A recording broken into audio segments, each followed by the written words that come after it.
I successfully turned 7 grand into 200 grand, only to lose almost all of it. That was very eye-opening, very depressed, felt like I let my family down.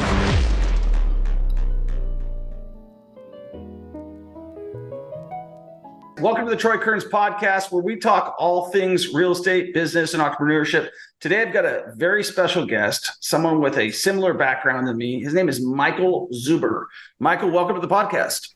Hey, man, thank you very much. Thank you for doing this. I am at an airport, so you may hear a speaker or two once in a while, but I'm glad we can make this.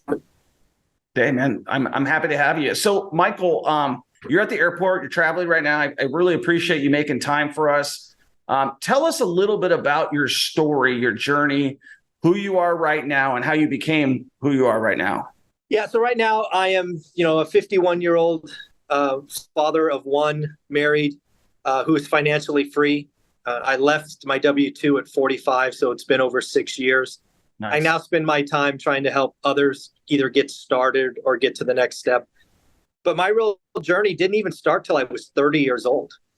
Right. Yeah. It's crazy to think about. I spent my 20s going to college, getting a master's degree, trying to climb the corporate ladder. Right. I'm Generation X, and we were told, or at least I was told, go to school, get a good job, work hard. And, when you're 65, you can retire.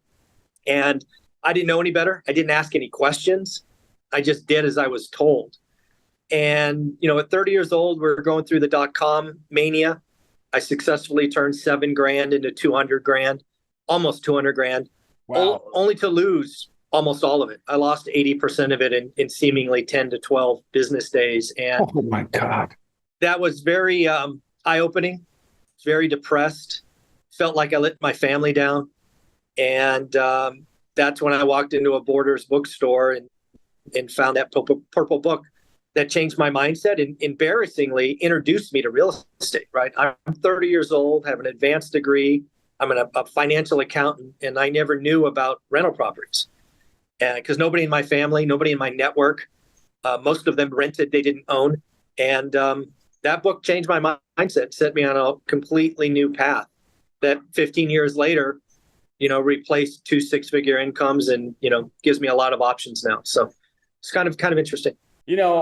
I know exactly what book you're referring to. And that is like, there's a subset of people like yourself and myself who read that book. And I read it in 2004 and read that book and said, like, at first, like, wow. And what is this? And because it's very cryptic. The book is, it's very, cryptic, and it's a storytelling book.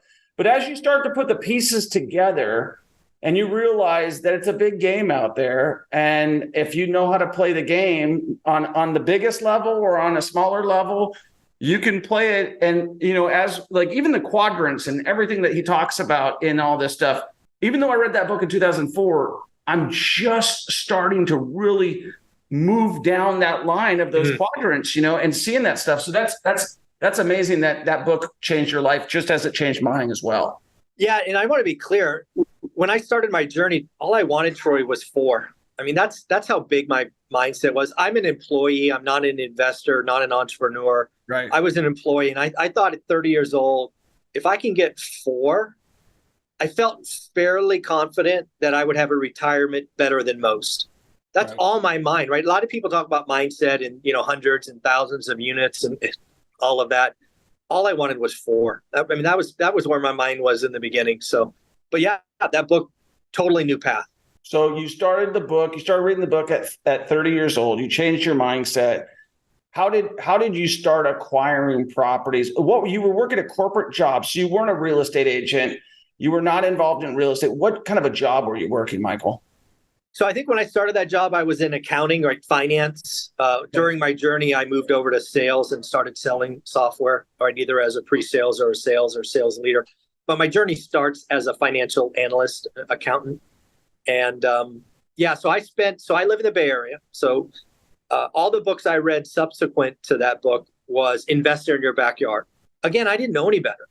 Right. So I wasted 52 Sundays in a row. So 1 year trying to find cash flow in the Bay Area. It doesn't exist. It didn't exist in 2000. It doesn't exist today. So after a year, I was forced to look myself in the mirror and find a new market. And ultimately, we found Fresno, California, which is a 2.5 hour drive one way. So it's a 5 hour day to go see one property. And that's where our journey began. We bought Norris Drive, 1818 Norris Drive East, 93703. I found it on the MLS, right? For 15 years, all I did was buy out of the MLS. Nothing fancy, no mailers, no door knocking, no texting. I was a guy that was probably in 3 countries a week for my job the last 10, 12 years. So I just used the boring old MLS, called up the listing brokers, wrote some offers, and nothing fancy. My first property was 20% down, just a standard loan. The next 2 were 80-10-10s, 80% first, 10% seconds. Right. And, nothing fancy, man. Just put my head down, figured out what a good deal was, and went about making some great deals. So just blocking and tackling.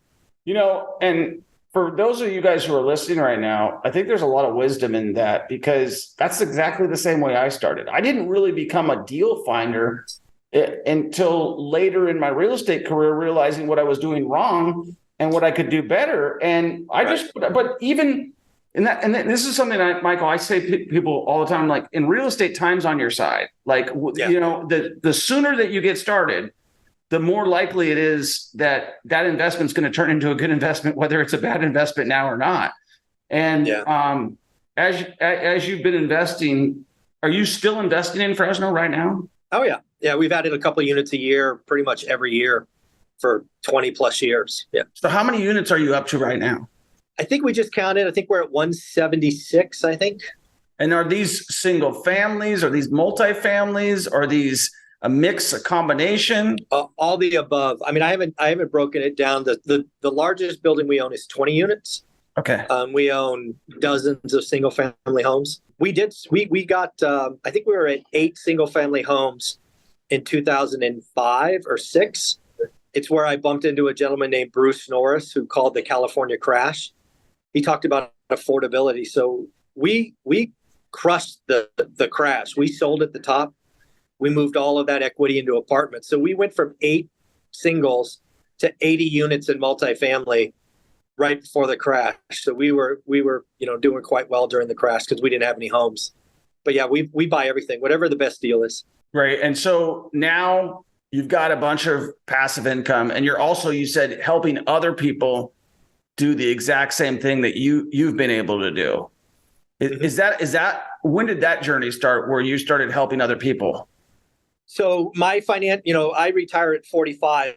There's kind of a long story there. I'll make it short. So I had a sales job that I loved and I would do for free, and I was really good at it. My ego was wrapped up in the job. Yeah. So in sales, you get a new team, a new product, and a new quota every year. Right. So February 1st happened to be the beginning of the year at my last company. I had just crushed the previous year, going to sales club, made a bunch of money, and I was expected to get a good patch, a good product, and a good team. None of that happened. Pain. Pain. So at 45 years old, I'm standing in this conference room with a boss that I hate. Right. And to be fair, he hates me. So it was equal both ways. Right. And I said, give me a package. I quit. And I remember texting my wife that I quit, that I'm coming home. She thought I was kidding, because I just left home that morning going, I can't wait to do this again. It's a thrill. Yeah. But yeah, so I quit. February 2nd or 3rd is my last day. And then I spent about 2 weeks excited, right? 45, still young enough to enjoy life, got enough money to do what I want. But after 2 weeks, I get depressed. Yeah. My ego is wrapped up in doing stuff. Nobody I socialized with for the last 10 years can do anything because they're working. And for about a month, I think it might have been 5 weeks, I was a weekend away from getting a job. Not because I needed one, but because I needed to stop being depressed. Right. And that's when it hit me, sitting at the kitchen table, that I need to write my story, which became the book One Rental at a Time. It was originally written as a PDF. It wasn't meant to be sold. But I found that nobody read it when it was free. So we published it on Amazon, and it's doing way above expectations. Then that leads to, wow, people like it. It resonates. Let's create a YouTube channel by the same name. And I've been doing it every day. I did video every day for 3.5 years. I now do it 5 days a week, but post content 7 days a week. And that's enough. So I spend about 12 to 15 hours a week giving back.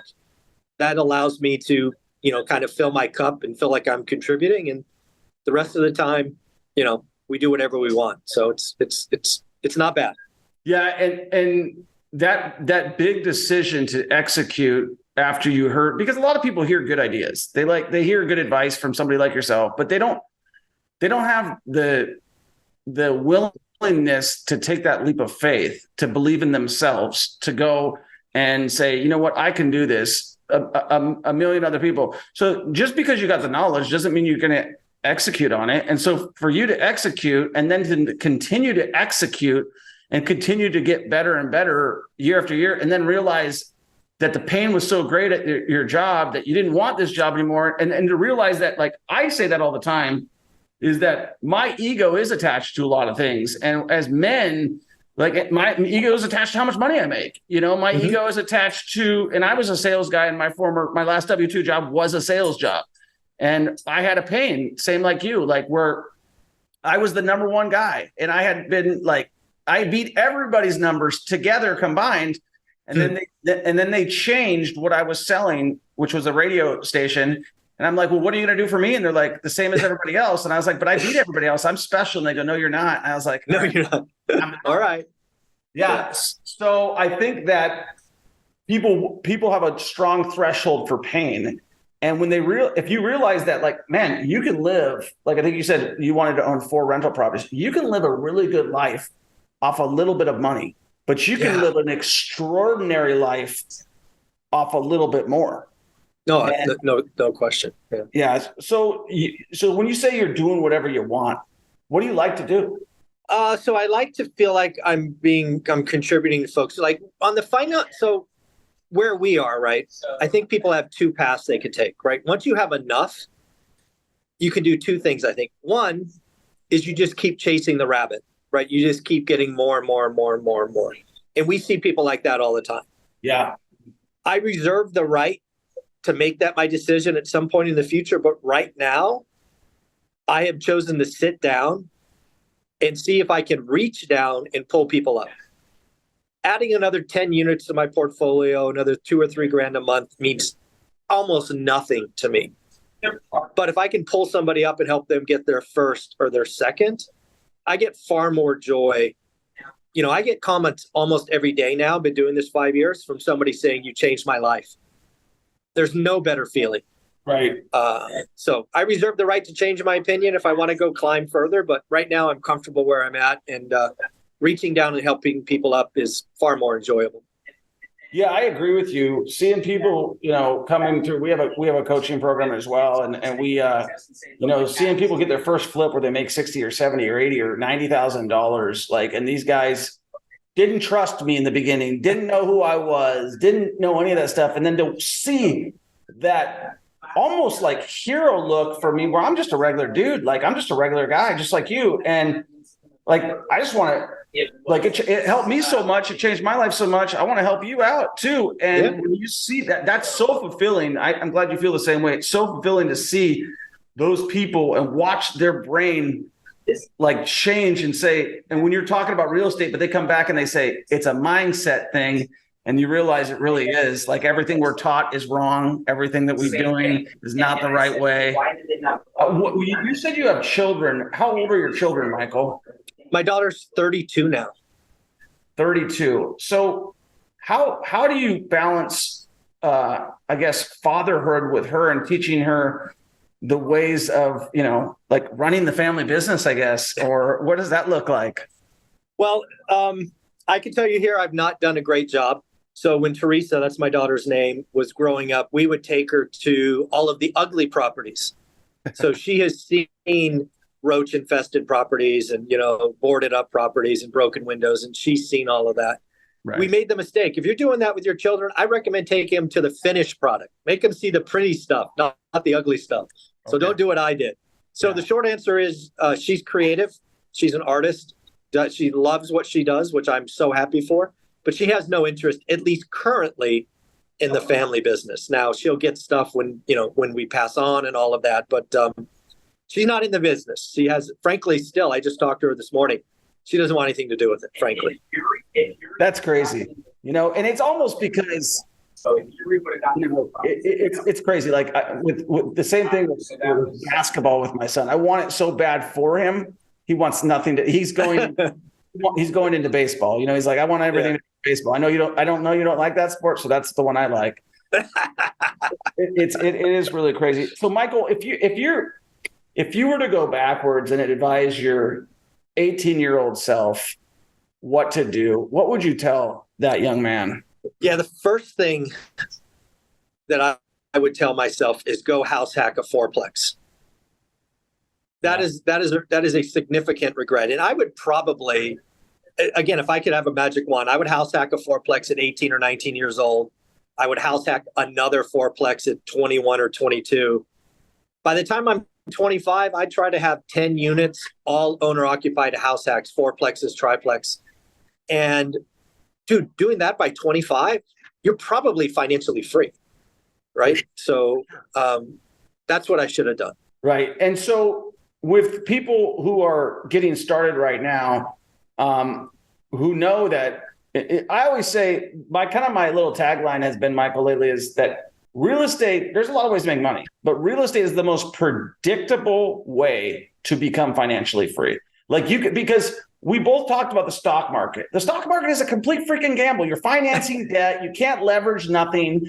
You're invested in somebody else. Like my big aha moment with the stock market was not just the part that you talked about, because I invested in the .com boom. We're very close to age. I'm 46 this year.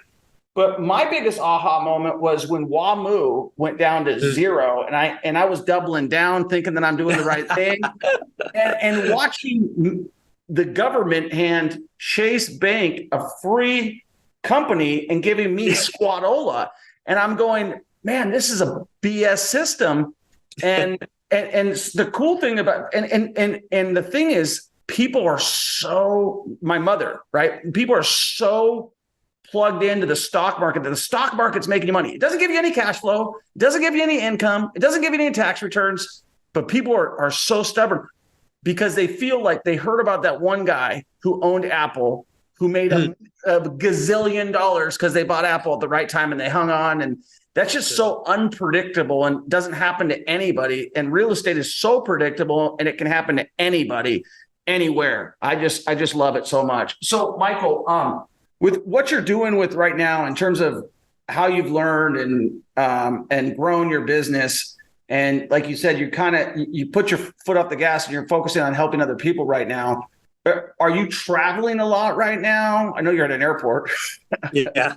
No, I don't like airplanes. It's really one of the funny things about my stories. I did 1 million miles for my job, but I hated every one. So I do not get on airplanes very often.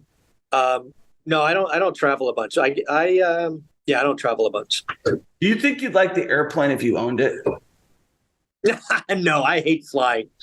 Maybe if I flew it, because I'm just a control freak. I don't like the bumps. But maybe if I was flying it or I understood how to fly it, maybe I would feel better. But no, I don't think so. I tried that in 2012. It doesn't work. Okay. I don't like it. Yeah.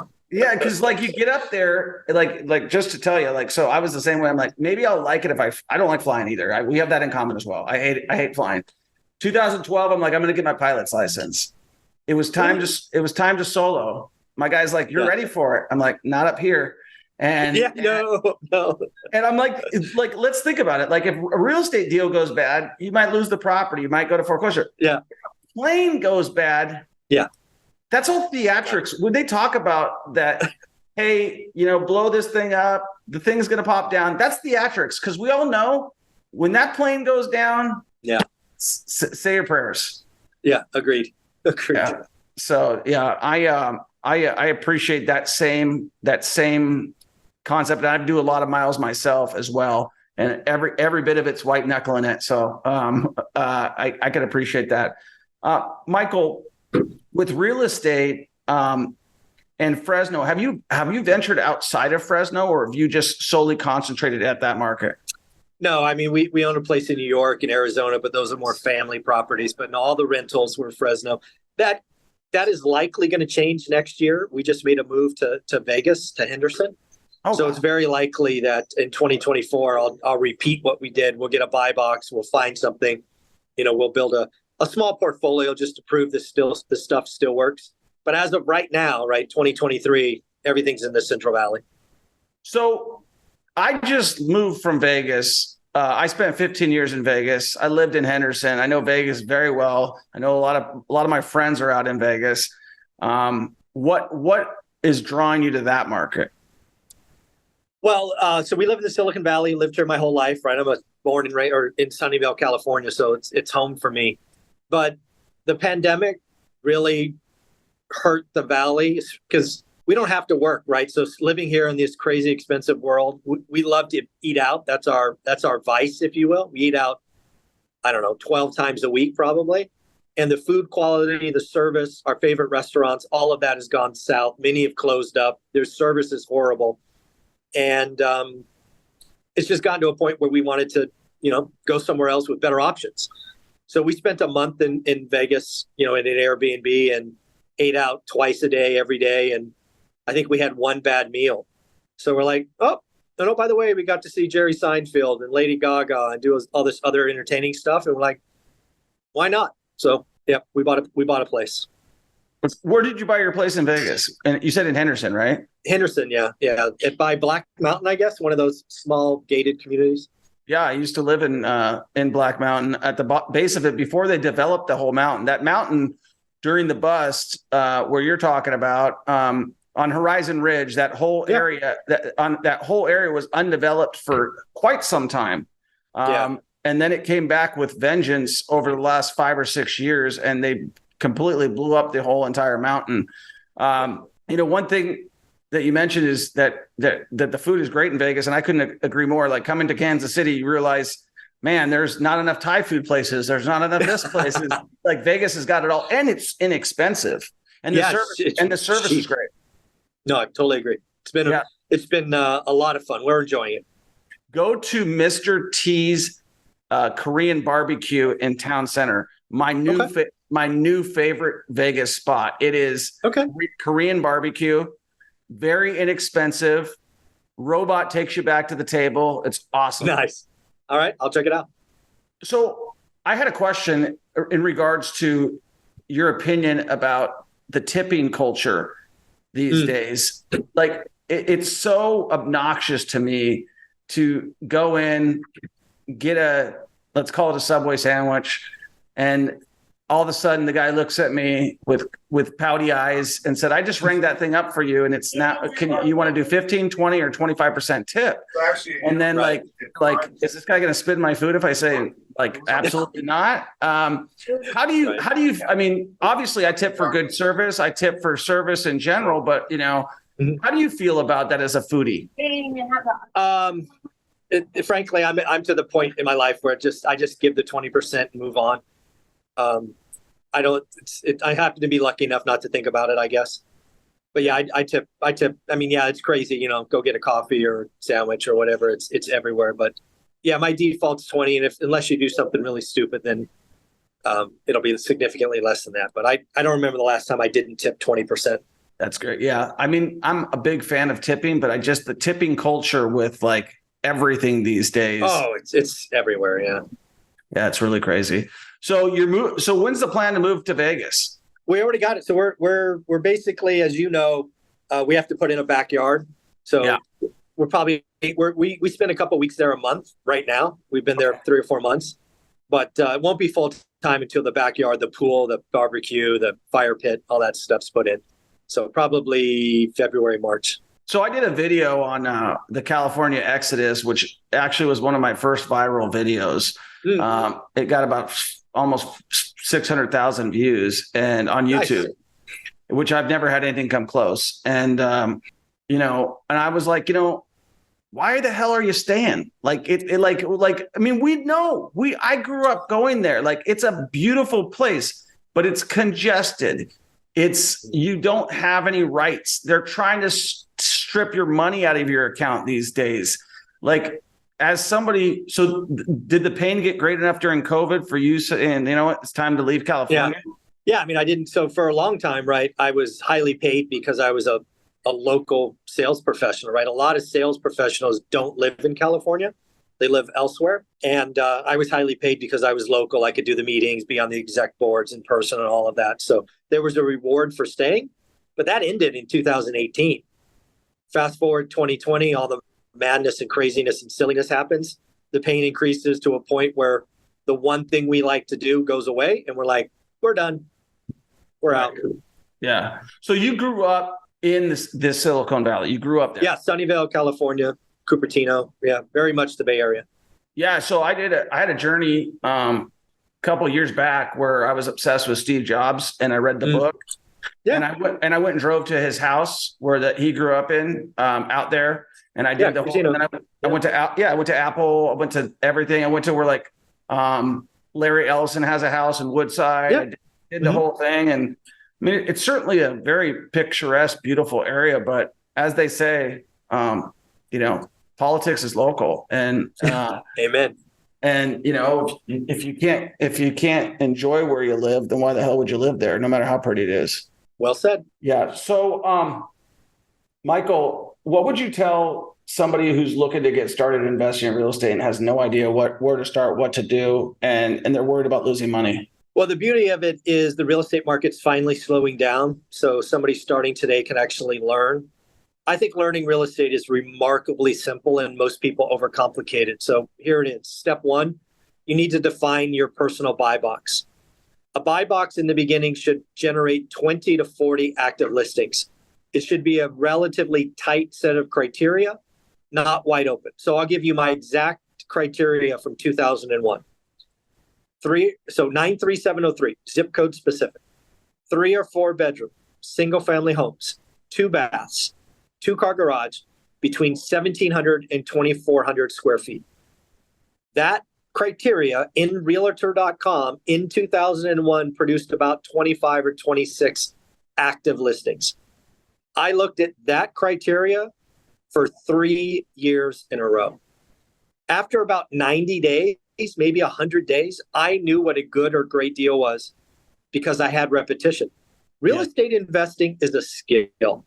It is like playing basketball. It is like learning Chinese. It is like playing the drums. It takes focus and practice, daily discipline. So get a buy box, look at it 20 minutes a day for 100 days in a row, learn what average is. And once you know average, you can go do good or great deals. It is that simple. People overcomplicate it. How many exit strategies? How many interest strategies? How many leads? How many conversions? Just stop. You don't even know what a deal is yet.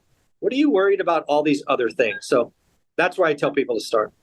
That's great advice. It's something that people struggle with. They want to overcomplicate things. Well, what about this? Or what about that? Or how do I do this? Or should I start an LLC? It's like, whoa. Whoa, stop. Yeah, just stop.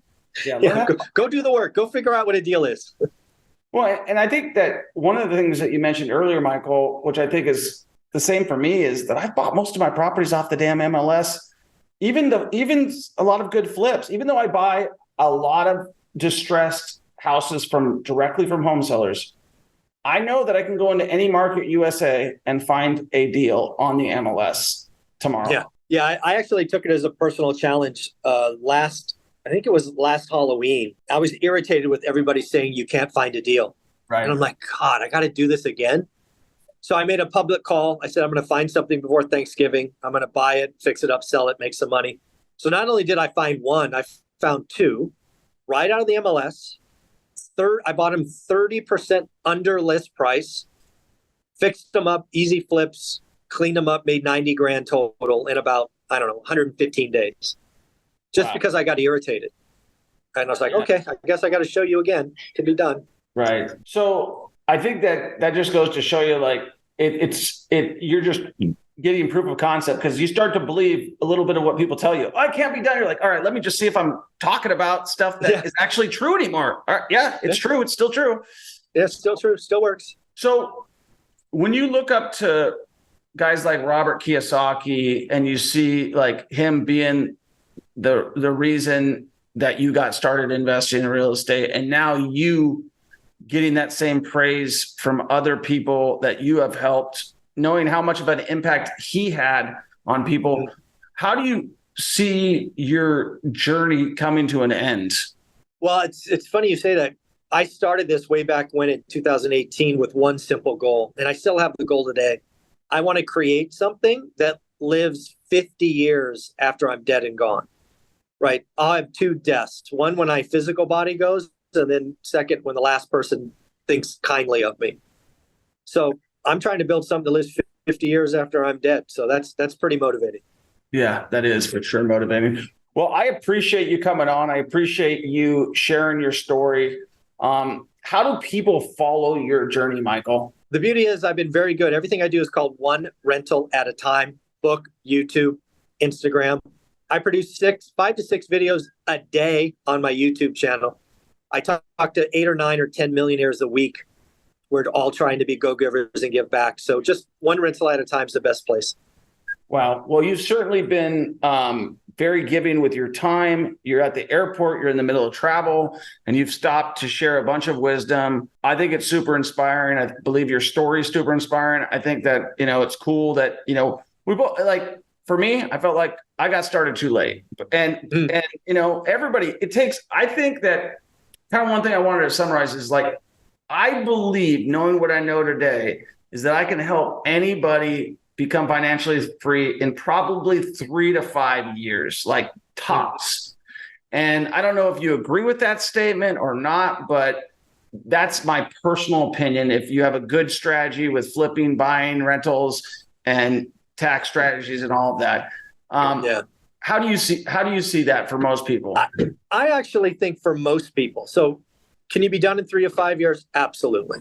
Yeah. Can most people do that? Probably not, for lots of different reasons, including mindset, including, all of those things. I say getting wealthy is a 3-step process. Okay. Step 1, create disposable income. Right. Either increase your income, lower your expenses, or both. Right. You need disposable income. Step 2, become elite at something. Is it flipping? Is it buy and hold? Is it classic cars? I don't care what it is. But become elite, become unbalanced. Right. And then 3, takes 10 years. If you do all of that for 10 years, I like your chance of getting wealthy. And that is something I think everybody can do. Can it be done faster? Absolutely. Right. But I think everybody can be wealthy in 10 years. Right. Without a breakneck pace, just by following the simple steps. And correct. And before you know it, you've got 187 doors just like Michael. Yeah, it's time. That's the thing that most people don't get, is like you talked about earlier, right? Buying real estate in time, cures all things. The other thing that people don't get is inflation is a feature, not a bug. People are acting like inflation is a bug. It's a feature of the system. Right. So if you know that, your job is to go get fixed rate debt on assets that appreciate with income called rent and just hold.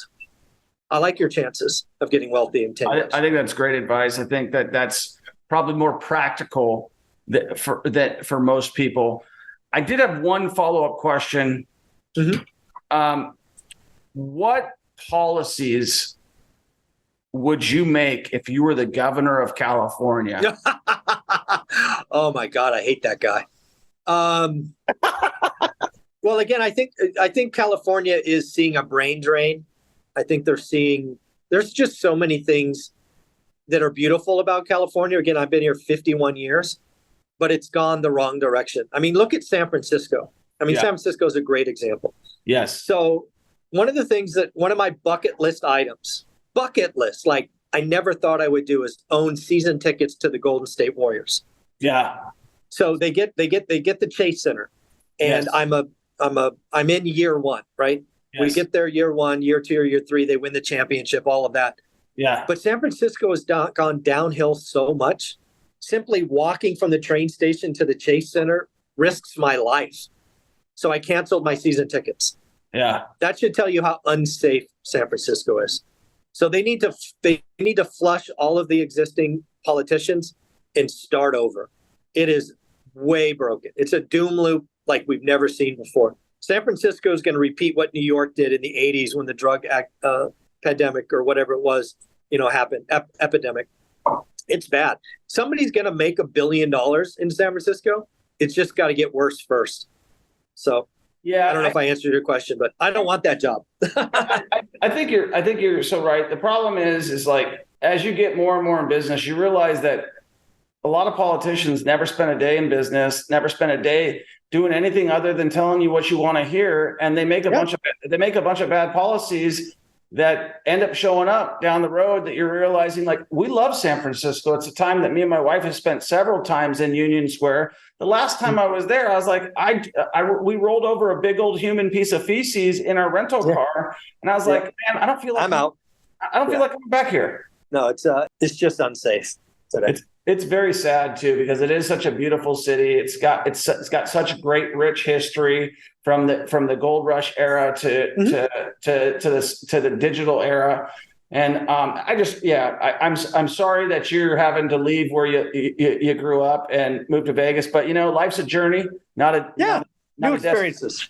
Yeah, for sure. Well, Michael, I appreciate you coming on. Make sure you guys give Michael a follow. Make sure you follow him on all the socials. Make sure you subscribe to him. Take his advice. Get started investing in real estate.